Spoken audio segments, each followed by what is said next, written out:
Hello, Amplify You family. Michelle Abraham here, your host. And today I am bringing you an Ask the Expert interview with expert writing coach Megan Barnhard. Megan has been a writing coach for bold thinkers who want to use their authentic voice to build their passion-fueled business or share their true story of transformation. Our kind of people. Love it. With over 13 years experience as a writing coach and business owner, Megan knows the power of authentic storytelling in marketing and also how challenging it can be to write your own story. Yes, we do know that for sure. And Megan helps people find their flow and share their magic message in website content, blog posts, or books so they can attract more clients and feel that they're called to serve. In addition to coaching, Megan has also authored 3 books about the writing process, blogged about writing for over 6 years, and penned copy for an online marketing experts and a New York Best Times selling author. Awesome. Welcome, Megan, to Amplify You. Thanks so much for having me, Michelle. I'm glad to be here.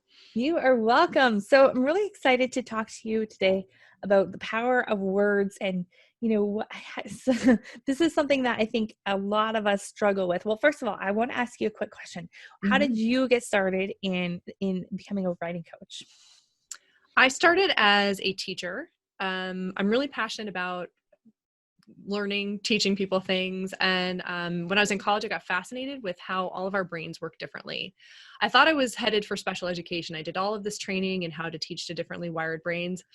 I'm a very sensitive person. It turns out me in a classroom full of kids who are really struggling was not a good fit because I was just kind of like absorbing all of their upset. And I tried classroom teaching for a few years and it wasn't a good fit because my passion really was helping people find their individual writing process. So finally stumbled on writing coaching accidentally. A parent of a student I'd had in my 4th grade class said, my daughter has never enjoyed writing as much as she did in your class this year. What are you doing over the summer? And that led to 6 years of working with students doing writing coaching. And it was so gratifying to help kids go from frustrated and hating writing to really enjoying it. I've read a lot of essays on Pokemon in my time. And in 2015, I did some business training for myself about getting clients online because I had taken my business online after a big move. So I thought I was there to learn how to take my writing coaching for students business online. But I was looking around and there were all of these entrepreneurs who needed writing help. They're all writing copy and they're writing content. And I'm listening to these businesses that people have, and they're these transformational coaches, and they're helping people heal, and they're helping them have a healthier, safer pregnancy, and they're helping them, overcome obstacles. And I went, man, this feels a lot more powerful to me than helping kids write essays on To Kill a Mockingbird. So it was one of those places where you kind of reassess and you shift. And I went, I want to work with business owners. I want to work with this audience. And I still had some students here and there. And I still love helping young people find their voice. I think there's a lot of power in that. But I'm hooked on helping business owners and bold thinkers and people who want to write books because the impact they're having when they write is enormous. Those ripple effects go out and out and out and out. And so I feel like I am still able to bring some of my perspective from working with young people to working with business owners. For example, a lot of people have trauma about writing. Maybe they got shamed for it at some point in school or as youngsters. And I have that still very present because I'm always thinking of those young ones I worked with, especially those kiddos who had immense struggles with reading and writing. So I have that approach, but I'm able to use my writing coaching to help people, to help bold thinkers get those messages out. And I feel like that's my part in making the world a better place. Awesome. I love that. You and I share that commonality of helping people get their message out there in the world. Yes. I love voice because I think as you were saying that, I was like, maybe that's why I don't like writing, is because as a grade 1 student trying to learn how to write, my grade 1 teacher was going through a terrible divorce and was like angry. And I remember like breaking pencil after pencil, being so like worried about my writing. And I think from there on, I didn't like writing anymore. So. Isn't that the truth though, right? Where we have an experience and for us, we take it to apply to all of writing when really it was thank goodness it was going on for that teacher, so you didn't have to think, oh, it was my fault for breaking pencils that she was mad. But yeah, And a lot of people also feel really nervous about speaking. There's Mhm. so much that can happen to us in our lives to make us think we shouldn't speak out, whether it's with our voice or in writing. And Yeah. you and I think, are both passionate about finding those people who do have something to say and Mhm. helping them speak out in a way that feels comfortable for them and that can have the impact that they're meant to have. For sure. Yeah. I think working with people with transformational messages is like so exciting. I mean, we really want to help someone get that message out there into the world. I mean, we're currently working with a UN commissioner, and she's got this huge, like gigantic message about diversity to get out, and leadership to get out there in the world. And, I feel like that it's not my voice that necessarily needs to lead that conversation, but if I can help her get her voice to lead that conversation, that is like, I feel like then that's my part. And I think that's really, I'm sure you feel the same way about writing. Yes, I Get sometimes out think there. of myself as an idea midwife. Mhm. Right? That's It's like, awesome. it's not my idea that's being born, it's the clients, and this is something that it's the work that they are passionate about Mhm. doing, they want to do, they want to get it out in their voice, and I'm there to help them breathe through it and tell them when to push. Yeah, totally. I love that. It's so great. No, it's funny because when I started podcasting, it was kind of like a blogging versus podcasting, like a war. Like, no, you should podcast. No, you should blog. No, like what is happening? And like, no, podcasting is like way no more like 21st century than blogging. And Right, blogging right. was like passe and it doesn't work anymore. And like, I think you and I can have this like conversation where I think we need both because Huh. there's different learning styles and like listening styles and stuff too. What's your take on like the whole blogging in space right now? Like, should we still be blogging? Yeah. Oh, that's a good question. Not necessarily. There's a lot of benefit to it if it's something that you'll do. So like with all business advice, the best thing to do is the thing you'll do consistently, Mhm. right? And so when people feel that pressure of, oh, I was told I should start a blog and I started a blog and it's just not working for me and so I'm never publishing to it. Well, obviously that's not building your business. And the same is true if somebody told you to start a YouTube channel or a podcast Mhm. or to do Instagram Live. So I don't necessarily think you should start a blog, but I'll tell you where I see the advantages. Totally. One, it's content that lives on your website that Google's bots can read, Mhm. right? So maybe Google is going to get advanced and get to the point where it can read audio or video, or you'll get Mhm. SEO It's SEO coming. points for that. Mhm. um, but right now, what is written on your website is huge for Google being able to come back with your website and the results and say, this person knows exactly what you searched for, right? Mhm. Um, I I think beyond that, then as long as it's content that's living on your website, it doesn't matter if it's a podcast or if it's a Mhm. series of videos or if it's a written blog. What I really encourage my clients to do is think of this as their storehouse of expertise. Mhm. And then when you're out networking with people or you're chatting with somebody who seems like a good potential client for you and they have a question, you get to say, hey, that's such a great question. I have this blog post or this video or this podcast episode about it. Let me share it with you. Let me know what questions come up when you read it or you watch it or you listen to it. Any of those then show you as the expert, right? And are super helpful for that person. So beyond that, Google spiders crawling to be able to read, I don't think it matters what form it is. It is important, I think, to still have things that are housed on your website as much as we all want to be on social media. Those are people, the social media platform owner is making money from those people being there as opposed to they're on your website. That's your clubhouse. That's where they're seeing the services you provide. They're reading your about page. Um, as far as whether things are, I don't know, people say, oh, blogging is dead and email marketing is dead, and the way I feel is nothing is dead if you're doing it consistently and you're doing it effectively. Mhm. Does that make sense? Oh, totally. Yeah. And I agree with what you were saying about like the SEO, like richness of blogging. I think is so powerful. And I think where like podcasters now are kind of like turning to blogging is that, there's a lot of our clients actually publish their podcast as a blog post, which is great because you got some show notes in there, or you got a blog post or timestamps or tweets or whatever, like right there on your website, which is great. And, when I first started in the podcasting space, like about in around 2012 or so, it was like, get them to go to iTunes and review and get them to iTunes or get them to Google or whatever. But now actually it's like, get them to your own website first, Yes. get the traffic there, and then we can then send them to review and subscribe or whatever. But at least then, like, why give the traffic to someone that already has lots of traffic like iTunes? Yeah. Well, and the hope is they listen to that podcast episode or they read that blog post and then they're already there and it's easy for them to click over and go, who is this person? And read the about page and go, oh my gosh, this person's amazing, and then click over to your services page or to schedule that free call with you. So it's just so much easier for them to continue the connection, the relationship. And I want to just circle back to what you said about using show notes.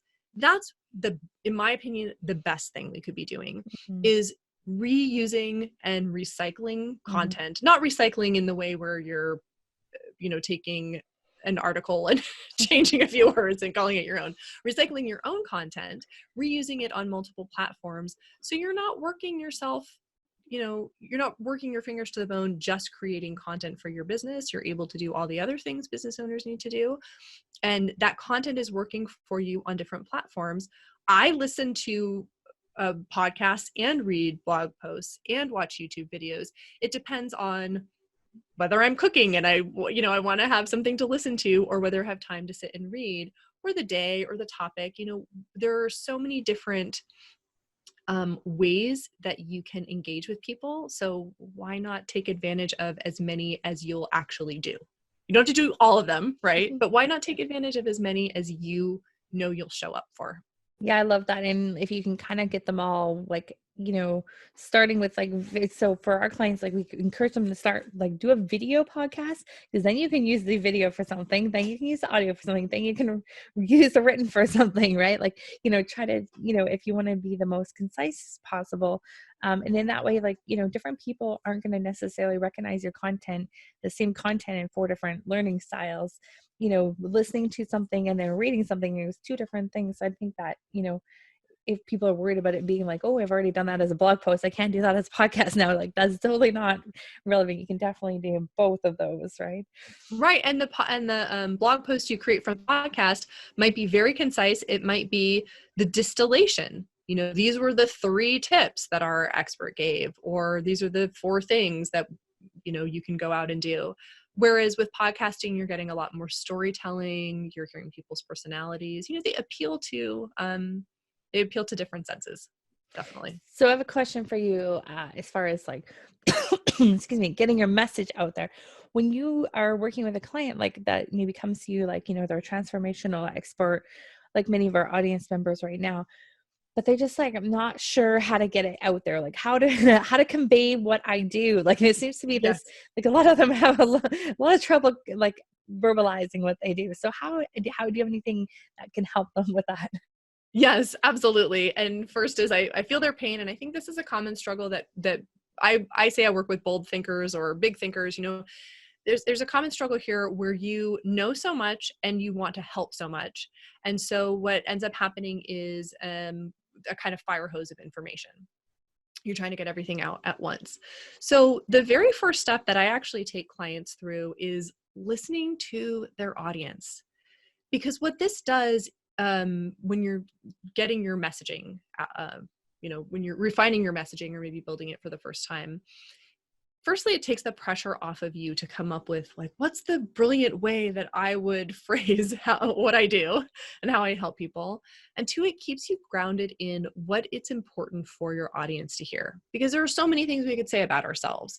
And part of the challenge may be we're not even sure what the most impactful thing is we do.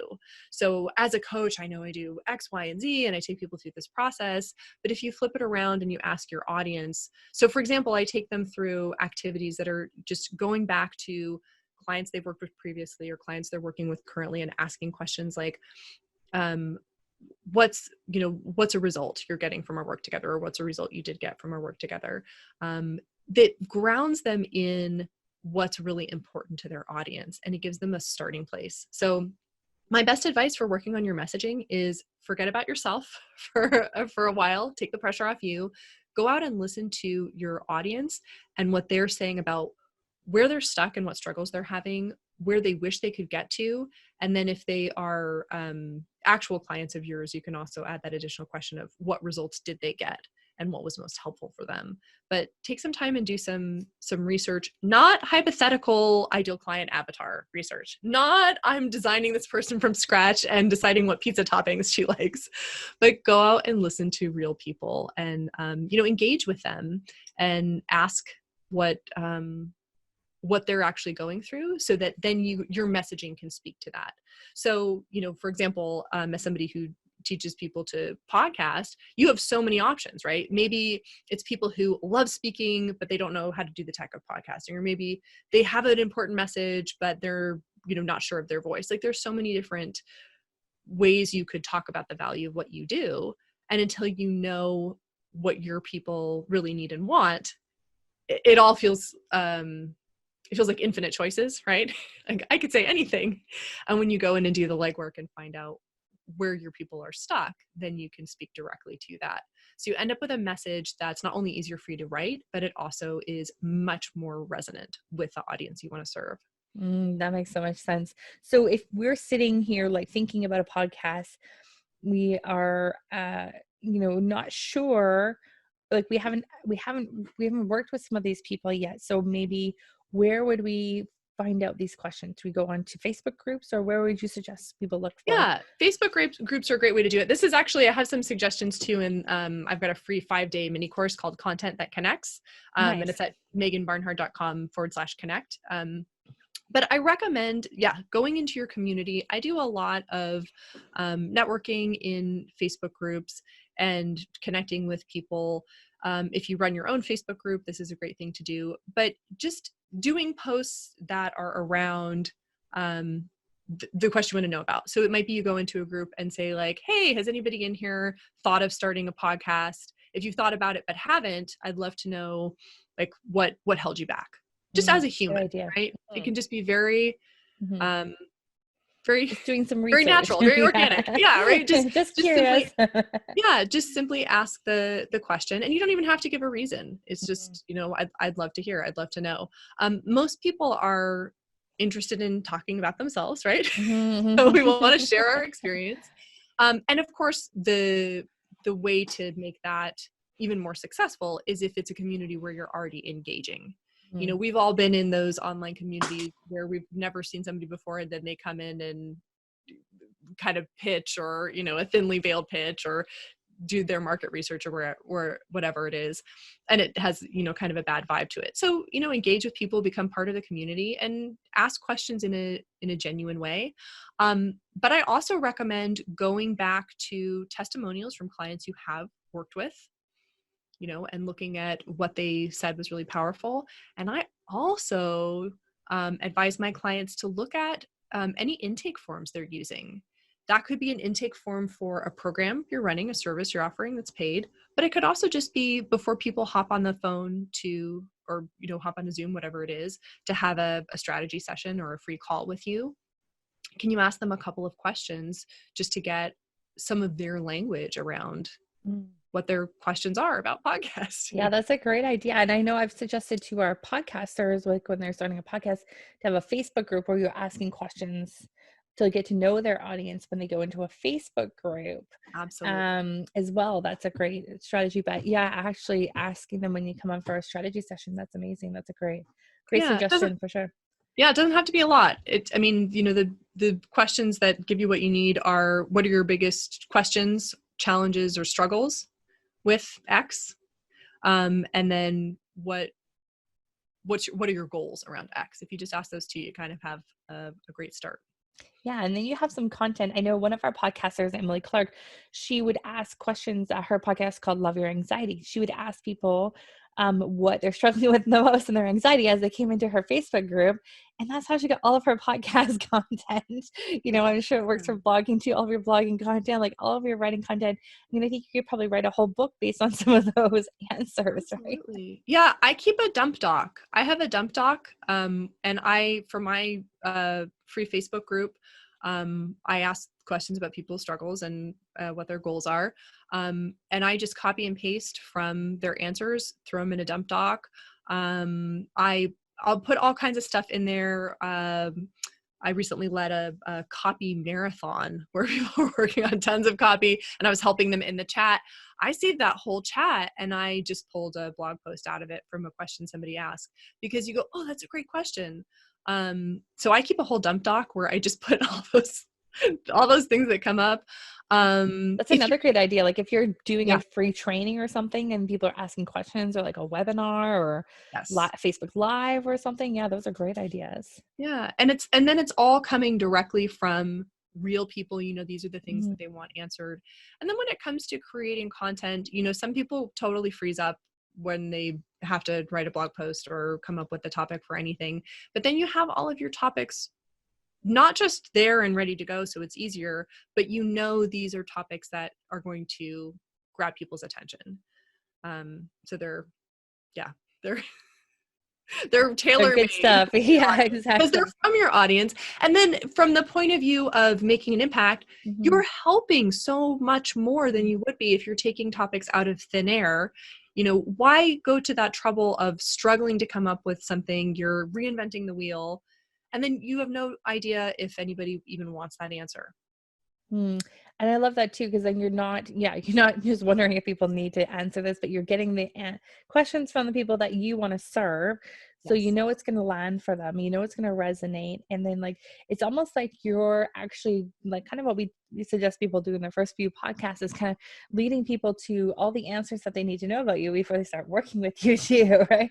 They're getting to know you, like you, trust you, see your value, learning so many things from you. I think that's great. Such a cool idea.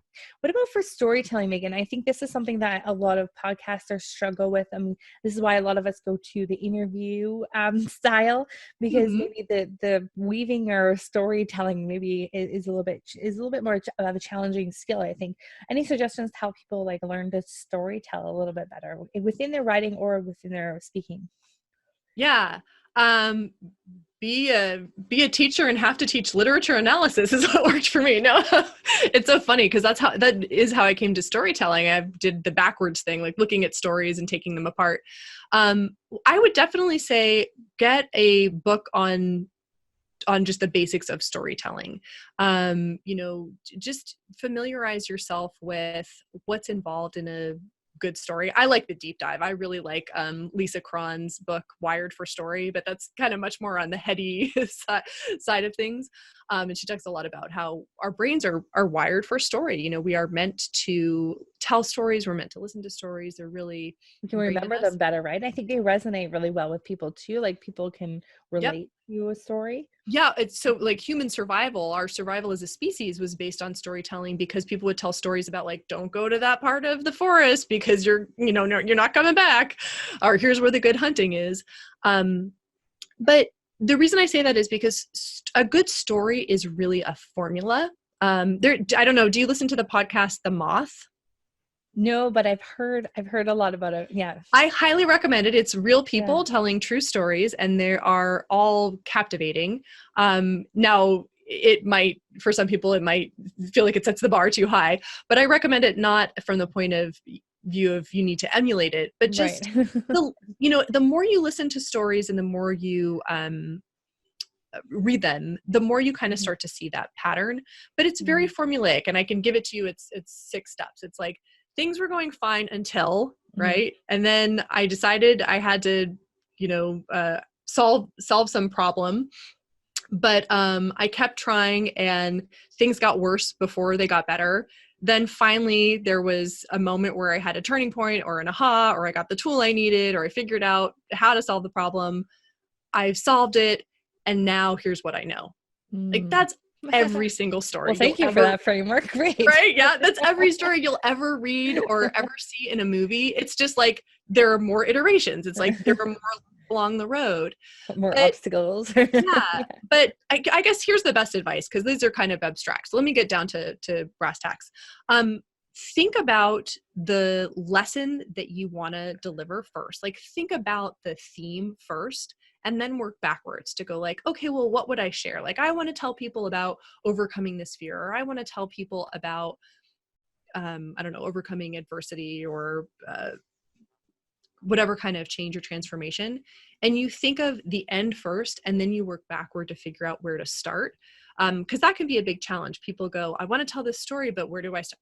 I was born. The universe was created. Like, how far back do I need to go? But start with what endpoint you want to take people to, and then think of like, what was that transition moment? Where was the moment where you got the help, or you made the choice, or it was the straw that broke the camel's back? And that will give you the way to figure out where to start. But listening to other people's stories and reading other people's stories, I think, is a very important part of learning how to be a better storyteller. I like that. That's great.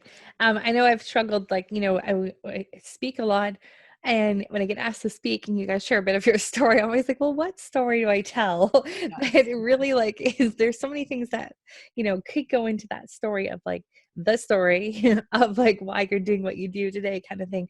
Yeah. So that little framework will help me. Thank you.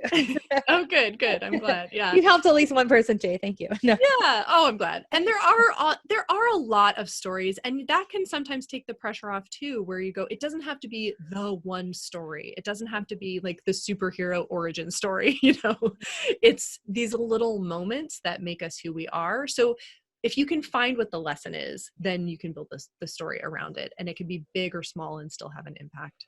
Yeah, and I think when people are like thinking about like the story they tell, like, and we always encourage our podcast clients to like tell a bit about their story, like why they're doing this podcast, what brought them to like start this podcast.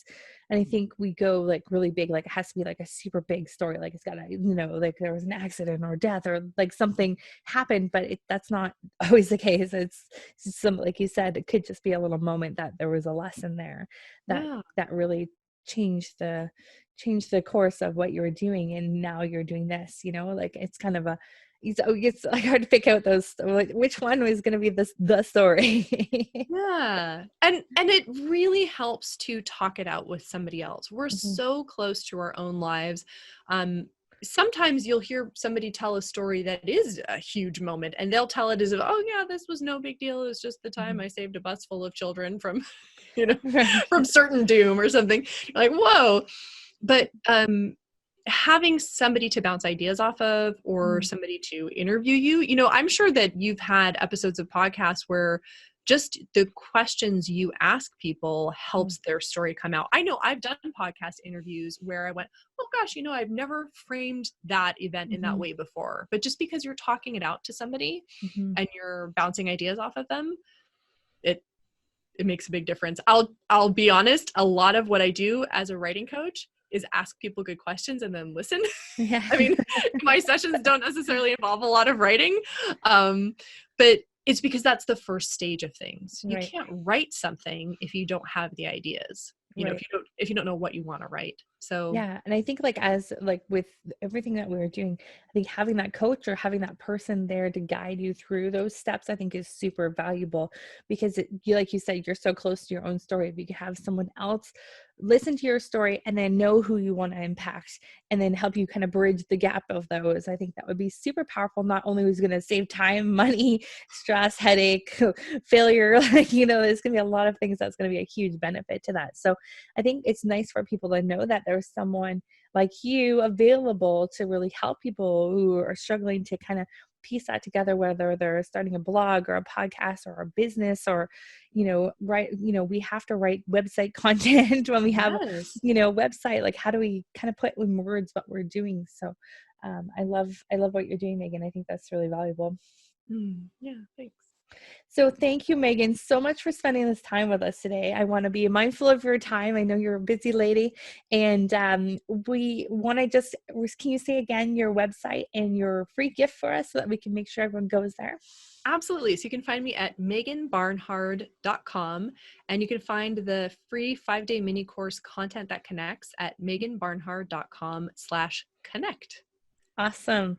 Thank you so much, Megan, for being here, guys. of Amplify You family, make sure you listen to what Megan's saying. Go check out her website, hire her to get your message out there. And so that if you're thinking about doing a podcast, like how great is it to like really sit down with someone like Megan and walk through it and talk through it and get those ideas clear and concrete so that when you're talking to your audience on a podcast, you're clear about who you're speaking to and what you're trying to do. So the clarity, key is in the clarity here. So thank you, Megan, so much for joining us today. Thanks so much for having me, Michelle. It's been a blast. Welcome. All right, Amplify You family. See you again next week with another great interview.